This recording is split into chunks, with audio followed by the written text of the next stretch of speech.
Hello, everyone, and thank you for attending our next webinar in our series that we're having. This one is entitled High Hanging Fruit, the Latest and Greatest in Sports Sustainability Initiatives.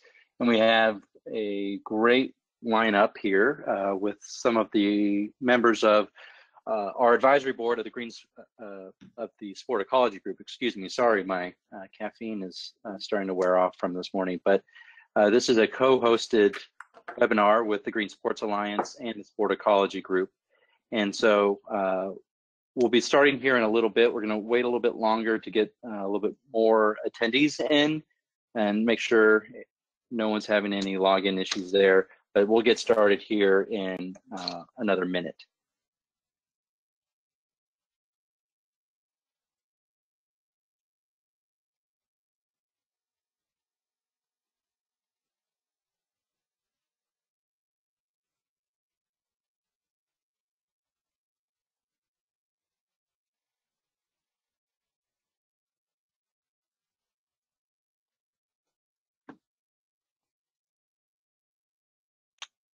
All right. Well, again, thank you for joining us for this webinar, again, co-hosted by the Green Sports Alliance and the Sport Ecology Group.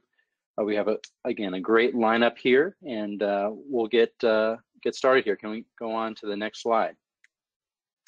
So we will be providing these webinars, and it is being recorded currently, and we'll be able to make the slide deck available to anybody, so you can please contact info@greensportsalliance.org for more information there. It also will be available online, both through the Sport Ecology website, but also through Green Sports Alliance, just like last week's webinar they put out on their various social media platforms. So please share that widely with your colleagues and anyone who might be interested in this topic. And as I alluded to, we do have other webinars coming up, one being this next Wednesday and one a week from today. And then we're going to have an all-day resource fair through the Sport Ecology website.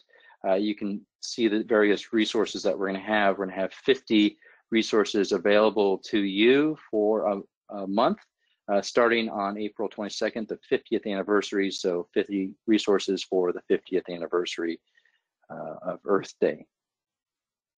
And so I will hand it off to, next slide, please. Hand it off to Claire. Thanks, Brian. And thank you so much for having it to the Sport Ecology Group and for Green Sports Alliance for inviting me on to speak here. I know the value out of these webinars and get-togethers is really in the Q&A and discussion bit. So I'm just going to go through a few ideas when it comes to the high-hanging fruit for us.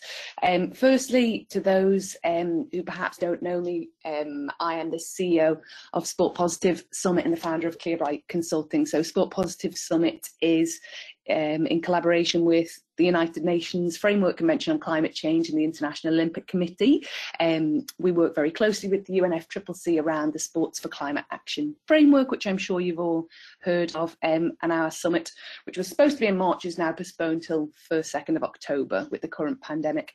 And our work is all year round. So I was a consultant to the UNFCCC on the Sports for Climate Action framework at its inception from 2017.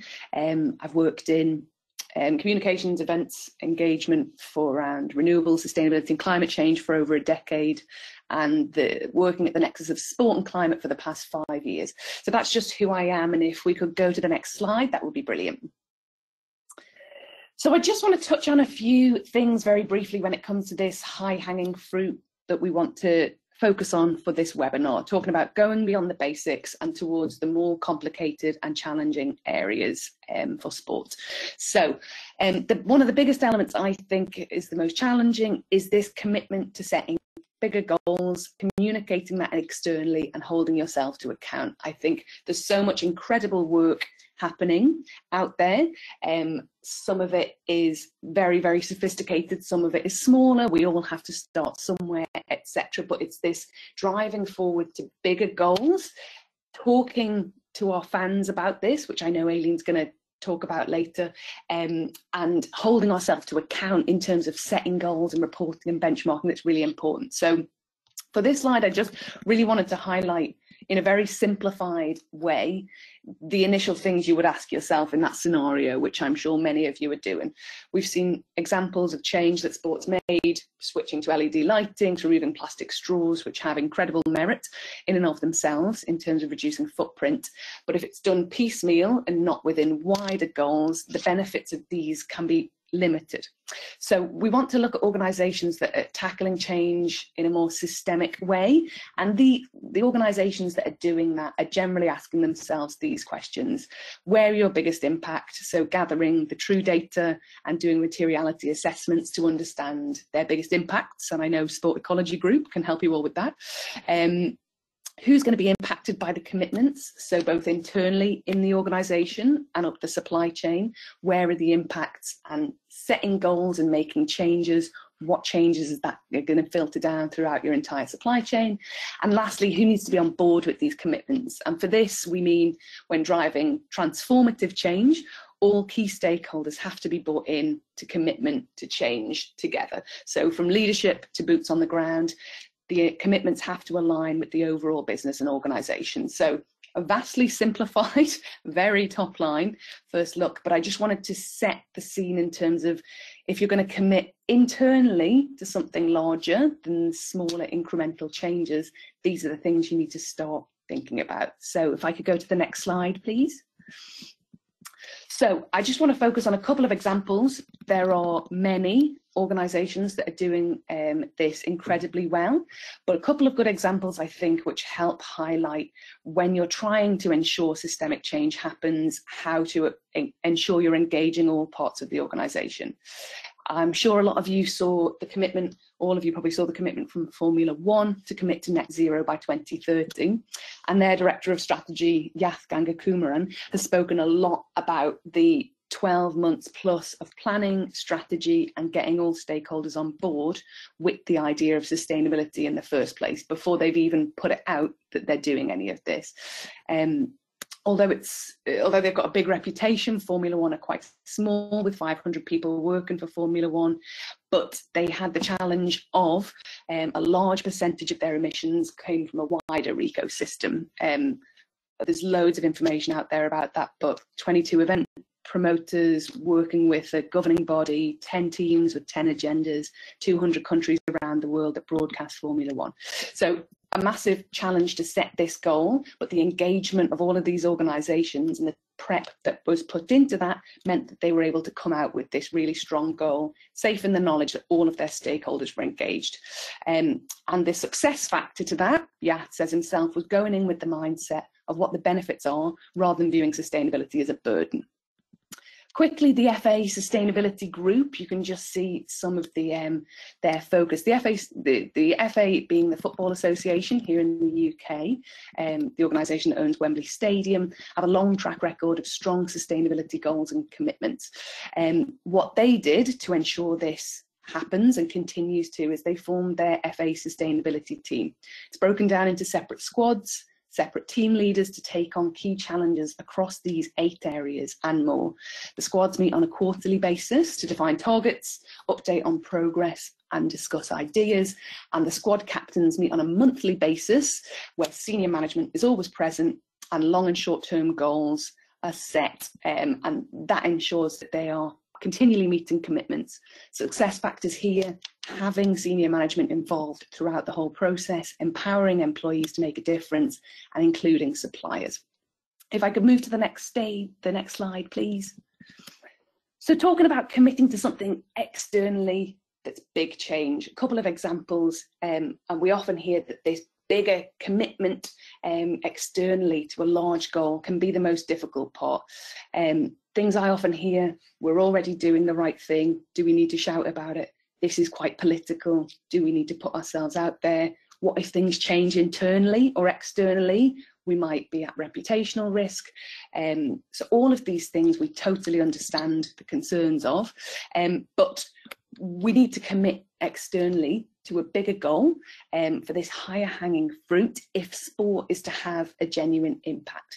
Communicating what you're doing can ensure you hold yourself accountable, you inspire others to do the same, you create a wave of momentum, and then you can engage fans on the journey, encourage them to make changes as well, which Aileen will focus on.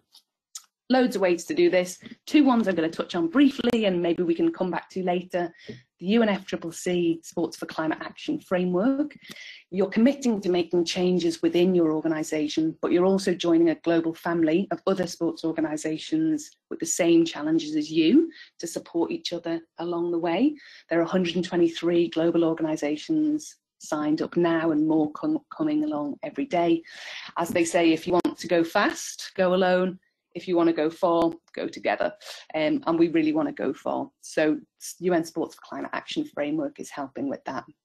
And the last example that I just want to touch on is AG1 Earth, who I think is one of the standout organisations in terms of both their commitments and being science-based targets based on the 1.5-degree global warming limit recommended by the IPCC, and also the fact that they set aggressive targets for 2020 but continued to update those based on the science that was coming through. You can see there an example, and I've added the links where they've set goals and publicised the goals on the website year on year, show how they're progressing and hold themselves to account.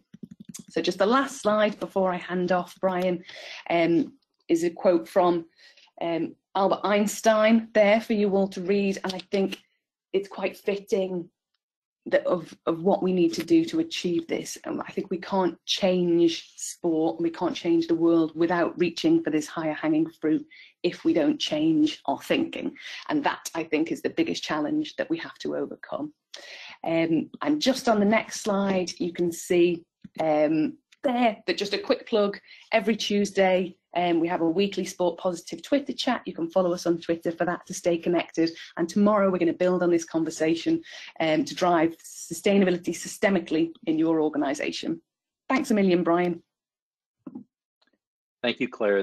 That's excellent. And yeah, we'll definitely circle back with some additional questions, especially with regards to upper management involvement, and we'll be able to learn more tomorrow too with your Twitter chat. So that's great. Thank you so much. All right, and then now we'll hand it off, and Claire was able to provide a great platform for us to launch into other topics and more specific examples as well. And we'll hand it off to, next slide. Oh, so there's some resources there too for that Claire can provide. And again, these links will be available in the slide deck that we'll send out after the webinar. And we'll hand it off to Garrett. Thanks for that, Brian. And thank you to the rest of the Sport Ecology Group team and for everybody on this panel for really driving this partnership for this webinar series. We're excited for really being able to talk about these important topics, and it's the situation at hand, and really excited for everybody on the webinar to tune in and be a part of this discussion as well. Hello, my name's Garrett Wong. I'm the Member Services Manager here with the Green Sports Alliance as we partner with the Sport Ecology Group on this webinar series. I mean, I'm not going to take too much of our time today. We've got such a star-studded group of folks here on the call. And I'm just going to jump into the next slide, and just a quick snapshot of who we are for the folks that aren't familiar with our organization. We're a membership trade association, and most would say that kind of stand as a conduit for the sports teams, the colleges, venues, and corporate organizations of the sustainability world that are, you know, coming together and really wanting to make change across the sport industry for the better, with our membership kind of aligning in our mission to leverage the influence of sport to promote sustainable communities where we live and play. Really, we want to drive our collaborative efforts to create new programs and initiatives across our primarily North American-based organizations. And it's really in this interconnectivity of our membership network that we can see the most opportunity for growth and continued learning across what we call the sports greening movement. And for everybody on the call, I just want to take a moment with the, of course, situation at hand that's greatly affecting our industry and our livelihoods to commend our members, partners, and communities that are stepping up during these unprecedented times. I know our team has really been excited to share these stories of what our membership are doing in stepping up to this call for action. And it's so much bigger than one individual or any one organization, but so amazing to see that everybody understanding that still wants to take place in creating their positive impact within the community, which of course aligns with our mission and vision for what this green sports community can bring for folks that in need and for folks that are affected across the globe. I mean, just a huge thank you, of course, to the medical professionals, the police officers, the frontline workers, grocery store, attendees, and the bus drivers, and everybody within our support systems for keeping us together and moving us forward through these unprecedented times. And of course, hats off to all the folks within our membership that are really stepping up and trying to make a positive impact and move things along here. And as we dive into things, as Claire mentioned earlier, I mean, the UNFCCC and the Sports for Climate Action Framework has really been a guiding driver for our members as they look to double down on their commitments towards climate neutrality and minimizing the negative impacts their organizations have on the environment and the communities they reside in.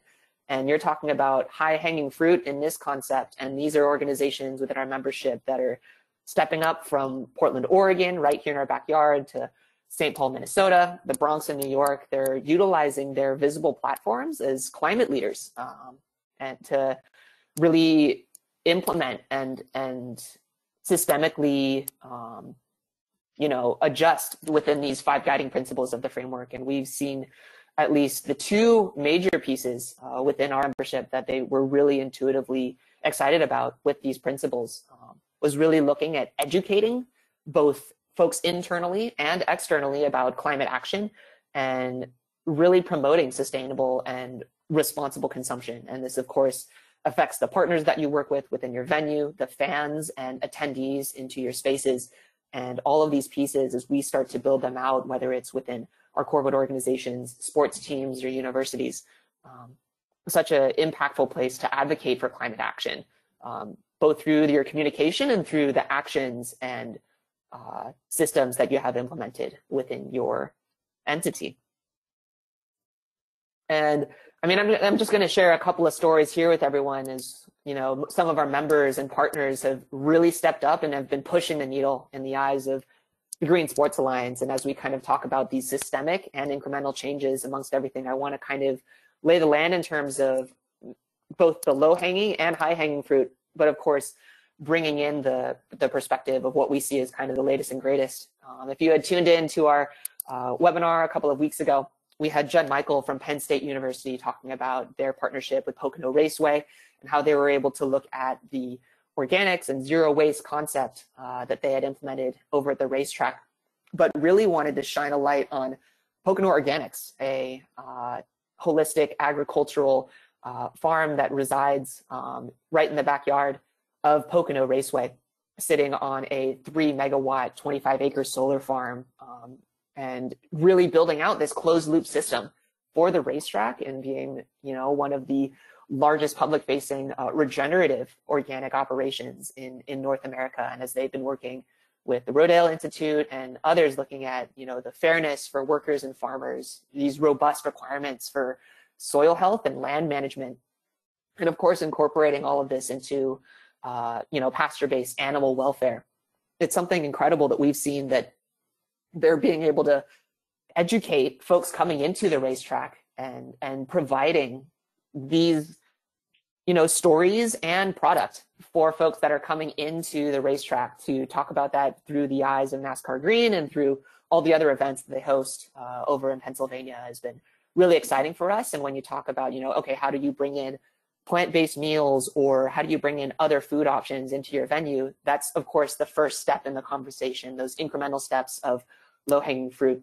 But when you start talking about regenerative organic certification and closing the loop on your food waste and on your consumption within the supply chain is certainly something that we see is going above and beyond, and hopefully something that many others can follow in that same light here.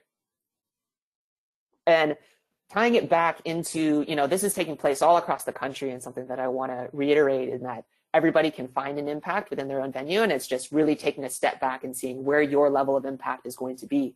And when we were working with, the St. Louis Cardinals on our St. Louis Symposium, Sport and Sustainability Symposium last August, they had just rolled out a new state-of-the-art LED system within their stadium. And I'm sure, as some of us sustainability folks in the room will know, that LED lighting should be the norm, and is creating this amazing opportunity for folks to see the direct correlation between energy savings, cost benefit, and impact on your carbon footprint. What can you do more within this capital project that you're rolling out within the stadium? And what the Cardinals and Plan LED had done was working with the electrical connection and the St. Louis Public Schools Foundation to donate these human-centric lighting systems to 3 St. Louis public schools within the area, the electrical connection, and cover the costs of these system installations at each school. And the St. Louis Cardinals and Ozzie Smith and others were able to make a positive impact, launched last June after the installation that they had done prior to the 2019 season, within the next generation for the folks within the St. Louis region, tying in this human-centric lighting piece, which is really looking at the inclusion of visual and biological needs for humans in the design of these lighting projects, to implement them into their classrooms, into their computer rooms, and being able to showcase that leadership of climate action via the sports team and Plan LED was certainly an amazing opportunity for us, because these systems have been implemented in Seattle, in New York, and also in Denver, and being able to draw it into the community, of course, also tying into that educational piece and the opportunity for the next generation to see that impact within their education and within their future within these schools has been really exciting for us to see as a higher hanging fruit piece to highlight here. And one of the last pieces that I wanted to tie in, we've all been talking about this topic of plastic consumption and recycling within the States for quite a while now, but this was an opportunity for a local solution to come forward and say, hey, SC Johnson is based just south of Milwaukee, and the Brewers had just rolled out an amazing opportunity with one of our corporate members, Max R, to really look at their zero waste component and how they look at their recycling and their waste management concepts within the stadium. And they said, hey, we want to look at being able to tackle this global crisis of plastic waste, and we want to team up with you to create a new circular economy model around the plastic cups that you use within the facility. What if we were able to take these plastic cups for soda, beer, and other liquids, and how can we take those back, change not just the way that you shift product and your procurement, but entirely adjusting your supply chain and being able to source those back to SC Johnson, collecting them and reusing them as recycled plastic for scrubbing bubbles product for SC Johnson via the Milwaukee Brewers' leadership within their recycling stream. It tackles their issue around where plastic was going within the Milwaukee area. It gives SC Johnson the ability to build up off of their already robust sustainability goals. And it just gives this new flavor and feel to what a closed loop system could look like in things like what the Ellen MacArthur Foundation have been talking about, what that looks like within a sports team and how that can be implemented very, very locally and in a quick and easy solution. To be started here once the 2020 season begins, whenever that may be, but really excited to see really SC Johnson, Milwaukee Brewers, and Max R come together and see this partnership through to a very fan-facing and fan ownership of how folks can be a part of this initiative within their climate neutrality goals. And to close out my segment for this webinar, again, thanks to the Sport Ecology Group team and the rest of the panel for your leadership in today's discussion. And if anyone on the call has any questions or want to learn about the Alliance some more, feel free to drop me a line on my email. I'm always happy to assist in any way I can. And with that, I will pass it back to Brian.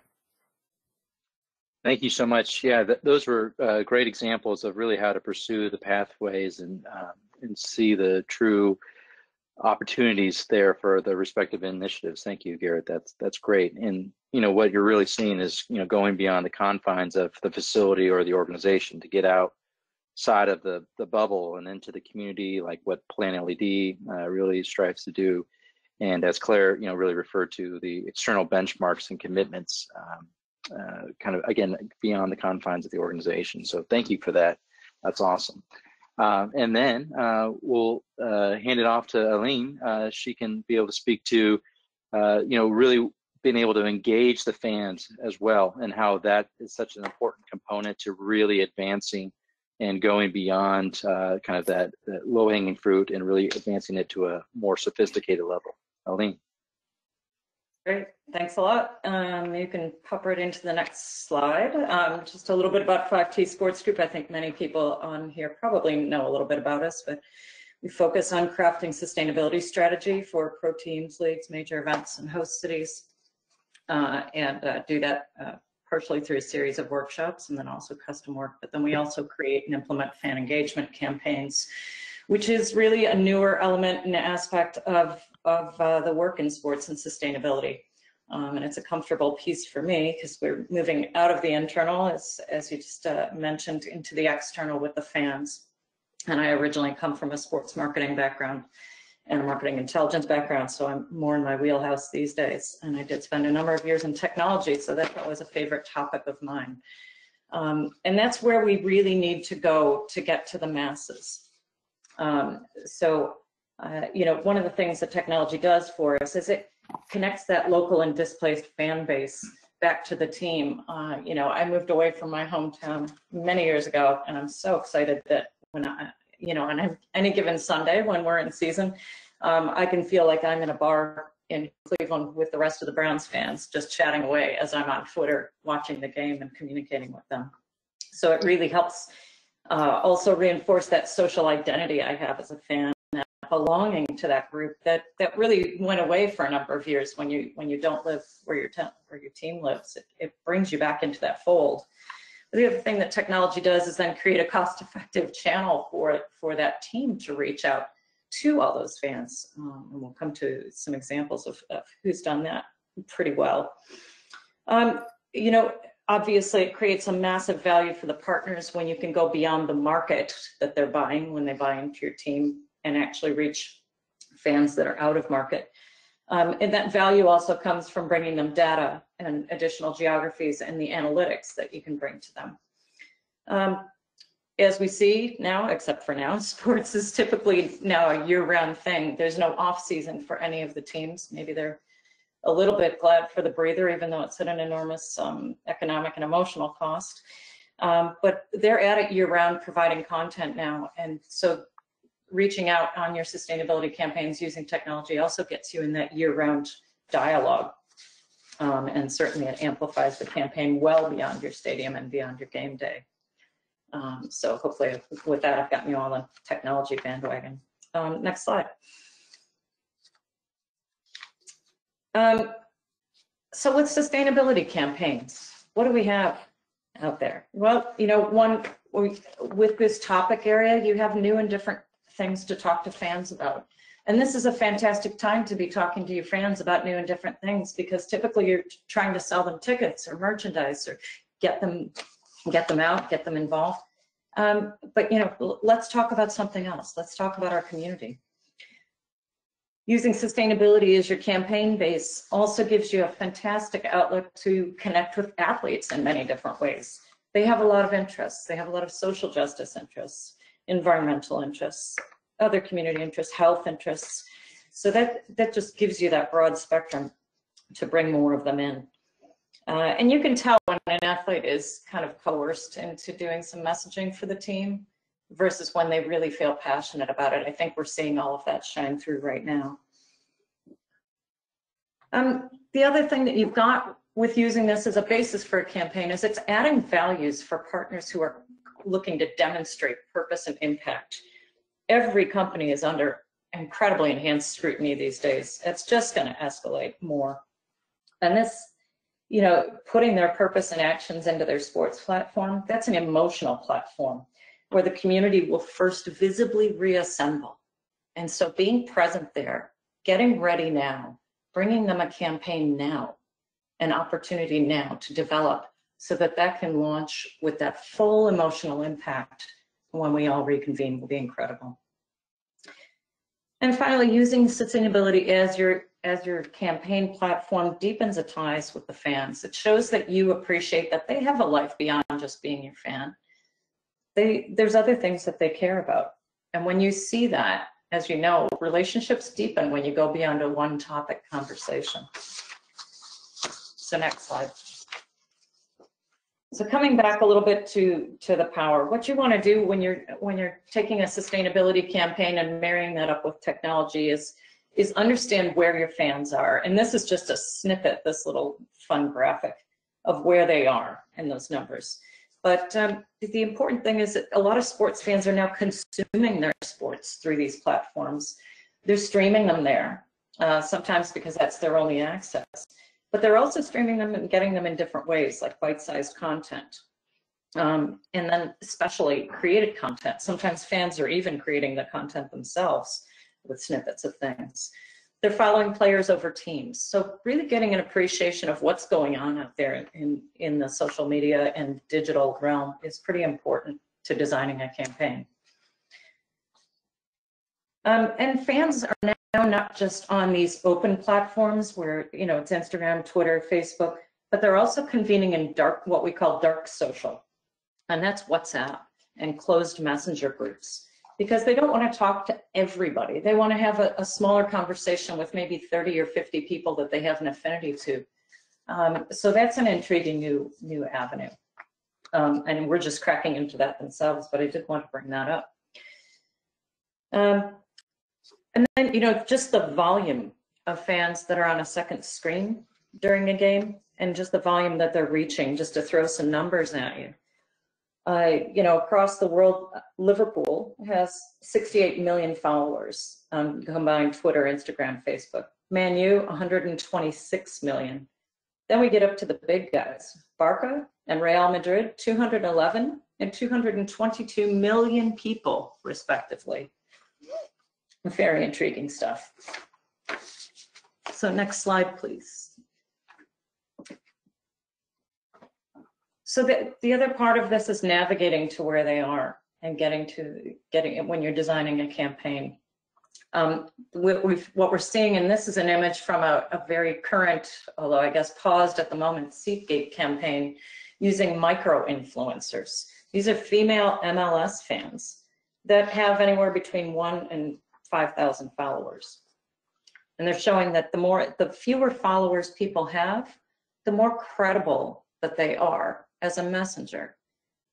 They're not seen to be bought like the larger influencers, but they're people who are really engaged in a deeper conversation with a smaller group. And so the engagement numbers are just rampant. And one of the things that was interesting here lately in this micro-influencer is that the spending is way up in this space by brands, but the buy is not fantastic. And what I mean by the spending being up is the percentage that they're putting toward that.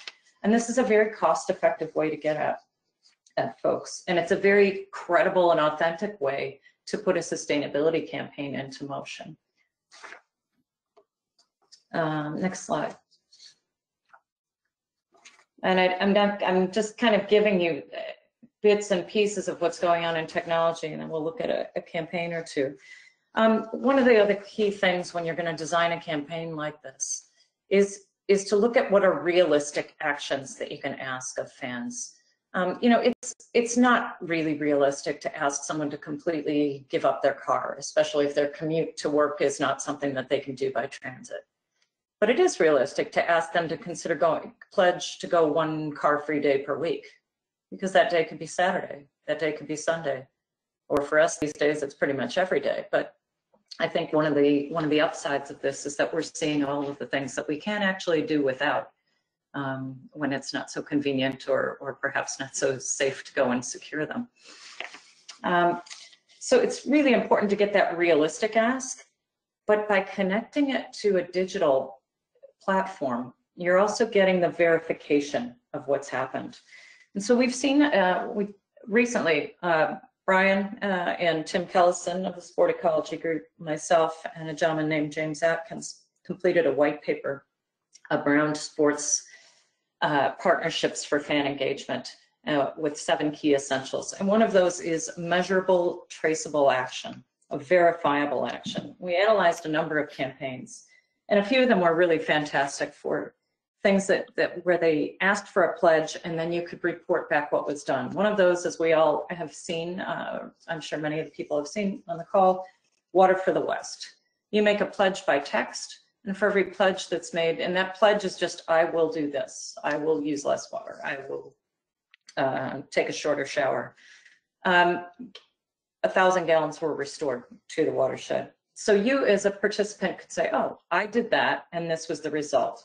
One of the more recent campaigns just launched at Super Bowl. Budweiser has committed to, if you buy a 6-pack of Michelob Ultra, we're going to restore 6 acres of farmland to organic farmland, which is a tedious process and very expensive. So you're getting that action and that reaction, and you're getting that accountability. Now that campaign just launched, so we don't have numbers yet, but we'll see. It's really important that those actions be local, transparent, and reported publicly. Next slide. And, you know, to make it really sticky, gamify it. When we game something, we're in a learning evolution. We're doing iterations. We want to get better at the game. So getting better at the game means repeat action. Repeat action means repeat impact. Competition also spurs a lot of momentum. Claire spoke of the wave of momentum. It's also incredibly shareable. People start to get, hey, I did really well. You should try. Let's compete. And one of the things that we're seeing in this space is the most popular campaign topics are the ones that incorporate charity or an exclusive experience over a prize, a physical prize. Physical challenges which leverage digital play, like this example here with the Pokemon Go. Why were people so in tune with this? It got them out. They were out doing something physical, but they were able to track it digitally, and others could see. They could share more broadly. So next slide. And this is actually one of my favorite examples from the Chicago Blackhawks. So what they did was rebrand a number of bikes as players' names. These examples are from a different year of the campaign. But there was a Jonathan Taves bike, there was a Patrick Kane bike, and they encouraged people to go out in Chicago, find the bikes. Normally a Divvy bike, bike share bike in Chicago is a sky blue color. The bikes that they rebranded were red. Look at this girl. I drove around for 2 hours looking for one and then posted it. Hey, I found it. So they made a massive scavenger hunt out of it. In the first year they did it, saw over 5,000 social media impressions. I lost count. I even had the Mayor Rahm Emanuel retweeting, hey, I spied a Blackhawks bike. So you're getting a huge amplification out of this. The players were then posting, hey, somebody go find my bike, I'm losing, because they were showing fewer mileage than the other bikers. They got 1,700 riders to do this in the first year, and over 50,000 rider signups to the bike share system, which was newly launched in Chicago. And they repeated it in subsequent years. But in those years, they used Stanley Cup years or numbers of the, and they weren't as popular as when they tied the bikes to players. So another key aspect of the gamification is to tie it back to team assets. Can you go to the next slide? And one of the key things as well is to report and celebrate. Report back, again, coming back to that, as Claire pointed out, communicate, show what's happening. It helps people be accountable, of course, if they're showing it back, but it creates that wave of momentum. Oh, they got their picture on the Jumbotron. I want my picture on the Jumbotron. I want to be on the team website. So here you see a very nice display of various social media posts that went into that. And on the right, for those of you who are at the last GSA, yeah, I am going to point out again, I won that sucker. Why? Why was I competing? Because it spurred conversations at the conference, at the summit. People were like, oh, you just went ahead. Oh, I'm ahead of you. You know, it was just a blast doing that. So it really does keep that energy up and keep people engaged. And last slide, I believe. So just a little bit of recap. To get into digital engagement on sustainability, you want to make sure you're reaching fans where they are, amplifying that as much as you possibly can. Make it measurable. I mean, likes don't equate to action. They don't equate to climate impact, but something that ties into an impact you can measure and report does. Make it fun, shareable, and report it and celebrate. This is just a recap slide for you. When you design with the digital and the experiential, the physical experiential in mind, you know, it's just the magic bullet to connect the two. We appreciate how much technology connects us. It's really cool. Obviously, these days, it's really essential. But, you know, we all really enjoy doing, feeling, and experiencing things physically. And we're all missing that. And when you put the two together, you really create some magic. And again, if you want to dive deeper into some of this stuff, there is a white paper just released called Activating Sports Partnerships for Environmental Goals. How does it pay? Because one of the things that we did find out in this white paper is that these campaigns are worth anywhere from 25K to 400K from just the few that we examined. The valuations are there. The magic is there. You just have to reach for that high-hanging fruit and create it. That's it for me. Awesome. Thank you so much. Yeah, I think one of sometimes the biggest misnomer is that fans aren't going to be receptive to certain issues, right? As others have alluded to, it's either seen as, you know, too political or, you know, what have you. But, you know, fans are very receptive to it, but we want to make sure that our house is in order first before we can kind of go forward and be a legitimate messenger there. But the potential for leveraging that into corporate partnerships and having them, those partners being able to engage our fans beyond the context of an event is quite substantial. And so there's a lot of advantages there, both from a social, environmental, and economic standpoint. So thank you so much for sharing those points. And kind of along that line of thinking more broadly of what sustainability is, including those social and economic and environmental perspectives. We'll kind of pass it over to Haruki, which kind of definitely providing a international perspective on this. So I'll hand it off to you, Haruki. Thank you very much. Good morning, Brian. Thank you for this opportunity. I'm Haruki Sawada from Green Sports Alliance Japan. And myself is a sort of nerd, having big interest in physics, chemistry, biology, medicines, and ICT. With Green Sports Alliance, I aspire to develop a new business model in Japan that drives sports to enhance the quality of our life. Today, I'd like to briefly introduce the new climate actions initiated by J-League Professional Football Club, Benford Kofu. Next page, please. Sports CDP is an evaluation tool where the concept for existing CDP is applied to sports sector in Japan. Unfortunately, when the existing CDP is applied to Japanese sports organizations, most of the club teams and organizations would be off the evaluations. And Japanese sports organizations find it difficult to cope with many questions listed in the existing CDP. Therefore, in this evaluation tool, by a helping hands of the scientists, the category is adjusted to fit with the sports organizations in Japan, and the question became slimmer than the existing CDP so that they can still deal with those with their human resources capabilities. Next page, please. Sports CDP is a combination of annual carbon footprint and evaluation based on 15 category questions.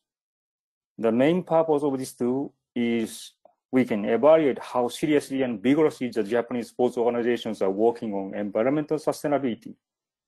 With this tool, we will encourage Japanese sports organizations to develop the climate actions for reducing climate impact, such as fund engagement campaigns, or to make rating on sports organizations, and to help them enhance corporate value as a sustainable organizations. Next page, please. And this is not new data. Basically, this is about carbon footprint by places such as top team, club office, academies, and other pitches, grounds. So they disclose everything now. Next page, please. And this is the same data, annual carbon footprint by each expense item, such as transportations, papers, and etc. In this new approach, we are maybe next page. Next page, please. And in this approach, we are partnering with academia from Tokyo City University, former Musashi Institute of Technologies. And our research partner is Professor Itsubo and his fellow Takaaki Abe. Professor Itsubo is one of the leading professors in the sector of LCA, life cycle assessment in Japan. And then he was very much looking forward to this new approach from the sports sector. So he offered us a kind of like a warm and kind helping hand for this new approach. Next page, please.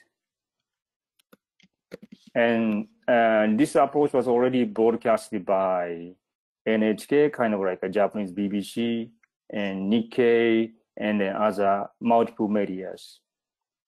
Next page, please.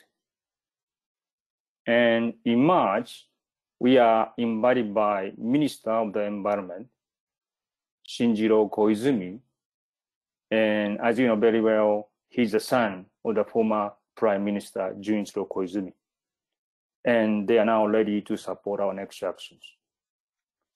The main objective of these actions initiated by J-League team, Ben Forekoku, is to consider and develop what is a fair and easy to handle tool for Japanese sports organizations to visualize the climate impact caused by their annual business activities, and to develop effective climate action campaign, including fan engagement factor in a scientific approach. In this sense, we are very much looking forward to new international joint research, hopefully together with the Sports Ecology Group. And we, Japanese organization, are to be very much open and honest, recognizing that US and Europe are very much advanced in this field of environmental sustainability or sustainability campaign. Therefore, we like to openly and vigorously work on any collaborative schemes in between US and European pioneers and Japanese sports organizations and Japanese government and municipalities and Japanese private corporations. Thank you very much. Thank you, Haruki. That is excellent. And I know it's so important to be able to first, see what our footprint is and where our climate impact is to be able to address it both internally and then as we engage our fans. So that's a great perspective as well. To everyone that's in attendance, there is a question window. So if you have any questions, you can enter those in there as well. And we have a couple so far, but I'll kind of kick off the Q&A part of the session. As a question to everybody here, all the panelists, if you were to engage a sport organization that comes to you in your respective line of work, and they ask, how do we evaluate the level of sophistication of our current initiatives or strategy? What are some of the first initial things that you use to evaluate, again, the level of sophistication of their environmental sustainability initiatives?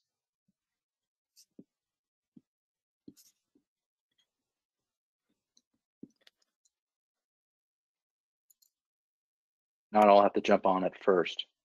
Aileen, I'll start with you if you have a response for that. Wow, I think that can be tricky just because when we were looking at various organizations, sometimes it's what is the pressure point for them. There's such a broad range of where they might go. Where energy costs are low, they probably don't really care that much about energy. But if you're going to talk about the levels of sophistication, I think you probably reference back to some of your work, Brian. And I can't recall who your co-authors were on the paper where you talked about the third wave of sustainability. I think it was Sheila Nguyen and help me. Michael Fall, right. Where, initially you're kind of looking at your own house and saying, well, what can we start with?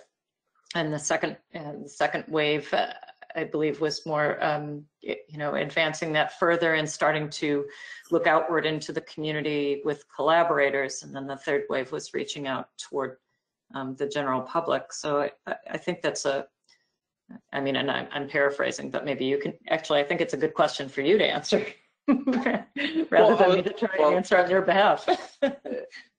No, I from a certain standpoint, it could be collectively as the sports sector as a whole, but on individual level, yeah.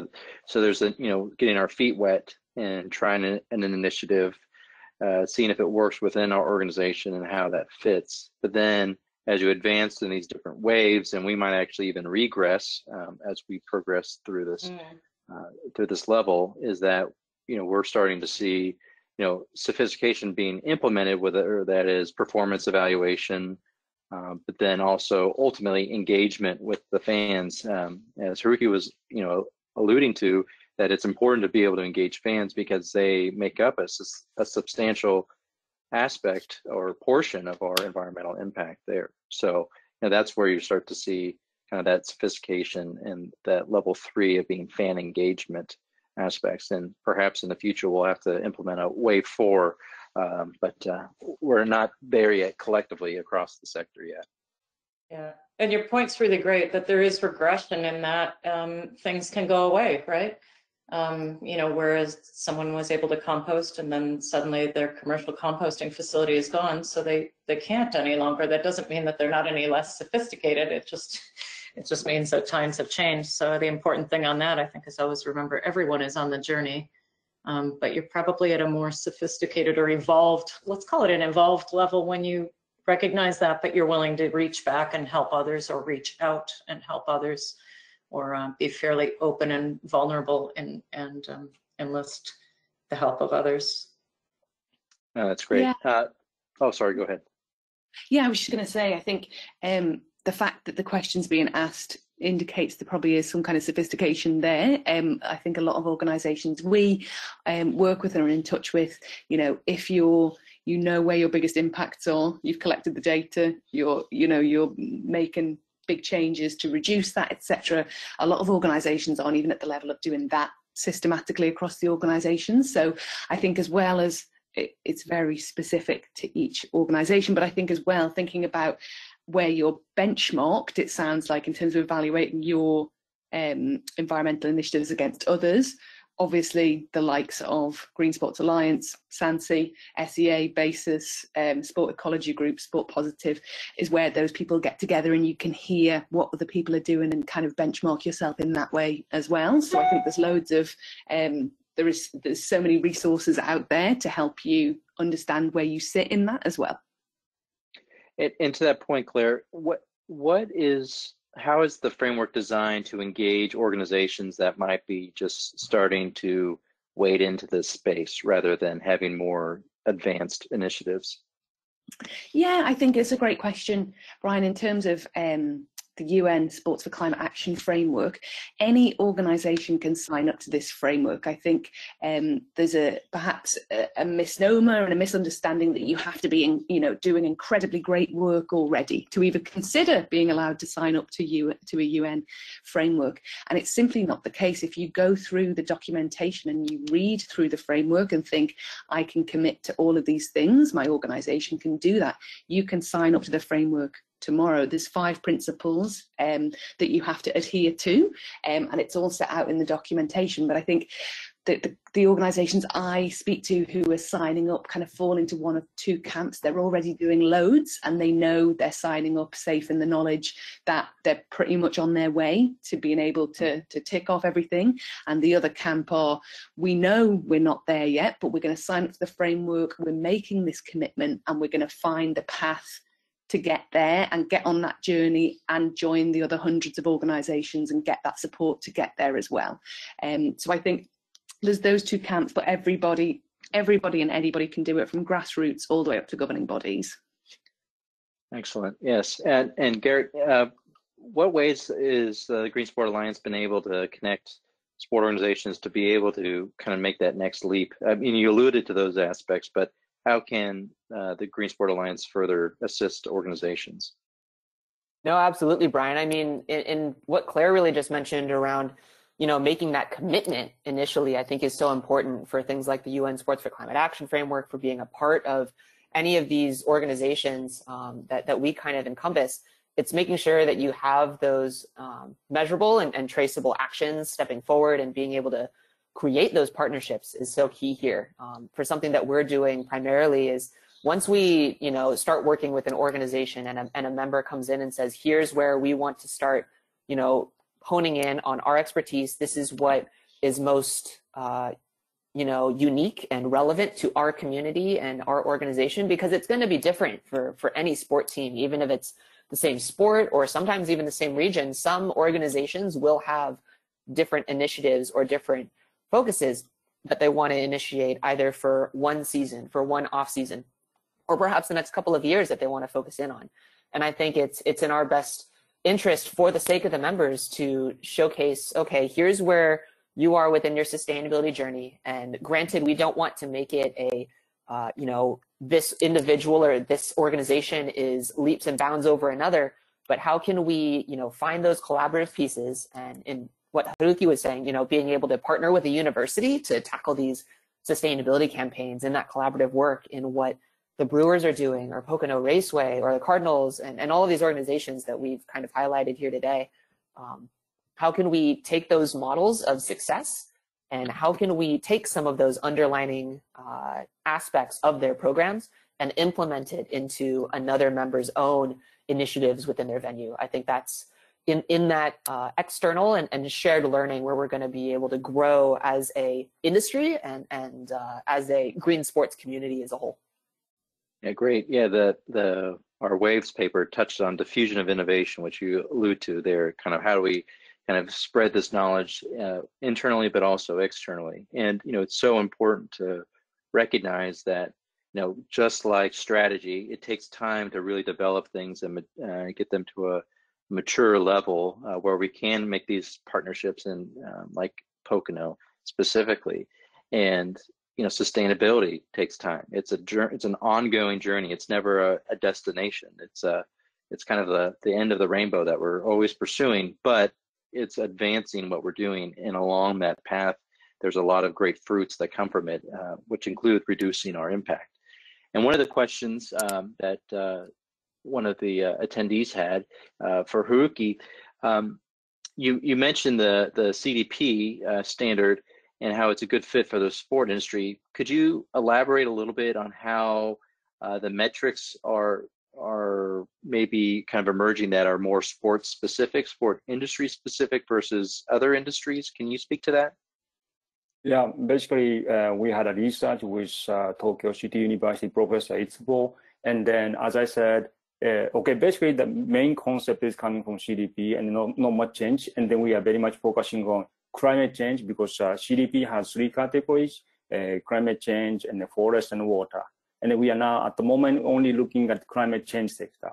However, when we apply this concept to Japanese sports organizations, they are off the evaluation. They cannot be, their evaluation is going to be always F, not even D.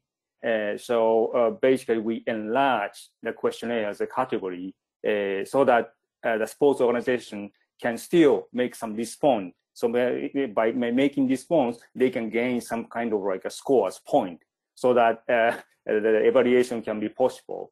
So this is some kind of like a one methodology we applied in this concept. But I would say details of the things should be explained by Professor Itsubo and also his researcher. This is the one concept. And the second one is we, of course, everybody is doing carbon footprint. And then based on this carbon footprint figures, we combine these numbers into the strategies and then also questionnaires. And then other than that, basically the system is almost the same from CDP. So we set up the 15 questionnaires based on five categories, and then 15 category questions, organization levels and disclosure level, blah blah blah, and then also we set up some kind of pointing system there, and then based on that we came up with the evaluations of B4 and 4 Poole. So maybe it's a little hard for me to explain all of the methodologies within a couple of minutes here, but we can disclose and then also explain to the people, you know, by the help of the Professor Itsubo. Certainly, thank you for that. And then one last quick question, Aileen, you alluded to the white paper. Somebody was asking where they can gain access to that. Oh, just checking. I wasn't on mute. Yes. Well, Brian, we've just finished the revision this morning, so it is posted on the 5T website. I imagine very shortly it'll be posted on the Sports Ecology Group website. So we're happy to, in the slides that go out after the webinar, include that link, those links to either location. And I should point out that work was funded by Climate Kick, a European agency focused on innovation and climate action. Great.